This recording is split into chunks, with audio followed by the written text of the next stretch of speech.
네, 바른미래당이 오늘 열린 의원총회에서 비례대표 의원 9명을 이른바 셀프 제명했습니다. 지난 2018년 2월 출범 당시 30석에 달했던 의석수는 2년 만에 8석으로 쪼그라들었고요. 4명의 지역구 의원도 곧 탈당할 거라는 전망이 나오고 있습니다. 사실상 해체 수준으로 가는 것이다라는 지적이 나오는데요. 바른미래당 권은희 의원 전화로 연결했습니다. 의원님 나와 계시죠? 네, 안녕하십니까. 네, 안녕하세요. 네, 요즘은 의원님들 만나서 당적을 여쭤보기가 참 어려워요. 네, 네. 아직은 지금 바른미래당 계신 거 맞죠? 예, 아직 바른미래당 소속입니다. 네, 곧 나오실 거고요. 예, 네, 알겠습니다. 지금 바른미래당에 남아있는 지역구 의원 4명 가운데 한 분이셔서 저희들이 연결을 했고요. 그 부분은 네. 조금 뒤에 여쭤보도록 하고, 일단 오늘 비례의원 9명이 셀프 제명을 했습니다. 이유가 뭘까요? 말씀 주신 대로 바른미래당이 2년 동안 분열의 과정만 거듭을 했습니다. 네. 그 결과 바른미래당이 현재는 정당으로서의 기능이 완전히 와해된 상황인데요. 네. 이런 기능이 와해된 상황에서 비례의원님들이 21대 국회의원 선거 60여일을 앞두고 정치적 선택을 해야 되는 그러한 상황이었습니다. 네. 그렇기 때문에 제명을 요구를 한 상황입니다. 사실 비례의원은 모두 13명인데 그중에 네. 4명은 지금 남아 있어요. 계속 남기로 하신 겁니까? 손학규 대표랑 같이 가는 겁니까? 네 분 중에 두 분 의원님께서는 네. 추후 호남 신당 통합 과정에서 네. 다시 제명 절차를 진행할 수 있는 상황이고요. 네. 예, 4명 중에 한 분 의원님께서는 그동안 쭉 당 활동을 하지 않은 네, 네. 상황에서 새삼스럽게 당의 어떠한 의사를 표명하는 것이 음. 적합하지 않다라는 그런 판단에서 소극적인 네. 의사로 당에 남기로 하신 겁니다. 네. 손학규 대표 측은요. 오늘 있었던 이 셀프 제명 어느 정도 뭐 예고된 면이 없지 않아 있었는데 네, 당의 윤리위원회를 거치지 않았다. 절차적으로 무효다. 이런 입장이에요. 네. 나중에 일각에서는 이제 법률적으로 보면은 이중 당적 우려도 있다라는 지적도 나오는데 의원님께서 어떻게 보십니까? 네. 의원 제명은 의원총회의 권한입니다. 네. 정당법과 당헌에 따르면 의총의 권한으로 되어 있는 거고요. 손학규 당대표가 당의 윤리위원회를 반드시 거쳐야 된다라고 주장하는 것은 네. 당의 윤리위원회에서 제명 사유에 징계 사유가 있어서 의원에 대해서 제명 결정을 하더라도 네. 윤리위원회가 의원의 제명에 대한 권한을 갖지 못하므로 의원총회에 의결이 있어야 한다라는 부분입니다. 네네. 오히려 의원총회의 의결이 의원 제명의 권한임을 확인할 수 있는 그런 규정인 것입니다. 가장 상위의 절차란 말씀이시군요. 네. 의원총회가요. 그렇군요. 알겠습니다. 지금 남아 있는 의원들 가운데 지역구 의원은 아까 말씀드린 대로 권은희 의원을 포함해서 4명입니다. 네. 그런데 이 4분 모두 탈당할 거다라는 보도 내지 전망이 있습니다. 네. 이거는 맞는 거죠? 4명 모두 어디론가 가시는 거죠? 예, 일단 4명이 논의를 하고 있는 상황이고요. 네. 예, 그 호남 신당 통합이 안 되는 경우 네. 4명은 모두 탈당을 할 텐데 이 탈당과 관련해서는 호남 지역민들에게 함께 죄송스러운 마음을 가지고 탈당과 관련된 부분을 보고하는 그런 논의를 하고 있는 상황이고요. 네. 만약에 오늘 이제 점심때 박주선 네. 통추위원장하고 손학규 당대표가 만나서 다시 한번 통합과 관련된 논의를 했는데요. 네. 아직 그 이야기에 대해서는 공유를 받지 못했지만 손학규 의원이 통합을 받아들이는 경우 네. 통합을 받아들이는 경우에는 통합의 그 명분과 가치에 대해서 동의를 하시는 의원님들은 탈당을 하지 않고 3당 통합의 과정으로 가실 것 같습니다.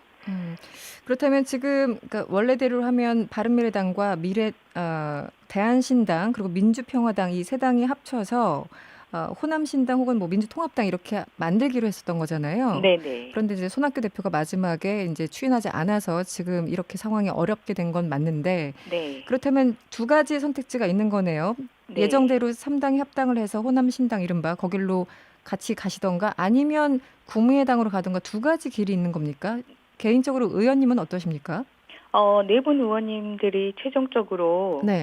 탈당을 하게 되는 경우에 에, 탈당을 하면서 이 부분에 대해서 최종적으로 논의를 하겠지만 현재까지는 저는 국민의당으로 발걸음을 할 것 같고요. 네. 김동철, 박주선, 주승용 의원님은 현재까지는 호남 신당 쪽으로 발걸음을 할 것으로 그렇게 보여집니다. 김동철, 박주선, 주승용 의원은 국민의당 쪽은 전혀 생각이 없으신가요? 전혀 보시기에? 생각이 없는 상황은 아니십니다. 네. 예. 그런데 일단 앞으로 이제 한 걸음 한 걸음 나가실 것 같은데 의원님께서는 지금 바른미래당에 왜 남아 계신 거예요? 빨리 하루빨리 나가는 게 조금 그 마음이 좀 가볍지 않습니까? 어떻습니까? 아, 네. 그 의원의 선택으로서는 네. 뭐 시기에 대해서 하루빨리 이 선택을 하는 게 좋겠지만 네. 지금 바른미래당이 통합한 이후로 2년 동안 분열된 모습만 보이다가 결국 네. 와해되는 그런 모습까지 우리 호남 지역민들에게 보이게 됐는데 네. 이 부분에 대해서는 같이 탈당을 하게 될 경우 이 호남에 적을 두고 있는 김동철, 박주선, 주승용, 네. 이렇게 네 명이 함께 지역민들에게 정말 죄송하다라는 그런 네. 말씀을 함께 올려야 될 것 같습니다. 그러니까 너무 속도전을 통해서 빨리빨리 탈당해서 다른 당에 합류하는 것보다는 어느 정도 좀 시간을 갖는 것이 지역민들에 대한 예의다라고 생각을 하시는 건가요? 네, 지역민들에게 충분히 죄송하다 사과의 말씀을 올리고 네. 그리고 다음 발걸음에 대해서도 그 말씀을 드리고 발걸음을 옮기는 것이 저희가 해야 될 일이라고 보고 있습니다. 아직 그 시간이 조금 필요해서 당에 네, 남아 있다 이렇게 이해를 하면 되겠군요. 네, 어, 국민의당으로 가신다고 하셨는데요. 안철수 전 의원과 같이 하겠다는 거잖아요. 네, 안철수 전 의원 같은 경우는 당시에 다소 무리하게 그때 예. 유승민 의원과 손을 잡고 바른미래당을 만들었고 결과는 이렇게 됐습니다. 거기에 대한 책임도 있을 테고 의원님 개인적으로 원망도 있을 수도 있을 텐데 안철수 전 의원의 리더십에 대해서 여전히 신뢰를 갖고 계신 건가요? 당시에 그 안철수 대표가 바른정당하고의 통합을 통해서 대한민국의 통합의 가치에 깃발을 든 것에 대해서는 바른미래당 소속 의원 누구도 반대하지는 않았습니다. 다만 그 지역민들에 대한 설득의 시간, 설명의 시간이 좀 필요하다라는 부분을 당시에 요구를 했었는데 네. 안철수 대표가 그런 충분한 설명과 설득의 시간을 갖지 못한 채로 바른미래당이 탄생이 되어버렸고 네. 그 부분에 대해서 지금 안철수 대표가 귀국 후에 거듭거듭 호남 지역민들에게 사과를 하고 계십니다. 네. 이제 창당될 국민의당의 이 행보와 관련해서 미래통합당으로 통합하는 거 아니냐라는 의구심을 가지고 있는데 네. 예전에 그렇게 지역민들의 마음을 아프게 했던 부분에 대해서 진정으로 반성하고 사과를 하고 있는 그런 상태에서 바른미래당과의 통합은 없다라는 안철수 대표의 네. 말은 100% 진정성에 기반을 하고 지킬 수 있는 약속이라고 생각하고 있습니다. 미래통합당 말씀하시는 거군요. 네. 네네. 권은희 의원께서 개인 SNS에 일전에 이런 글을 쓰셨어요. 제3지대를 어떻게 다시 일으켜 세울 수 있을지 고민이다. 국민의당이 제3지대인 건지 그리고 그 가치는 어떻게 평가를 하십니까?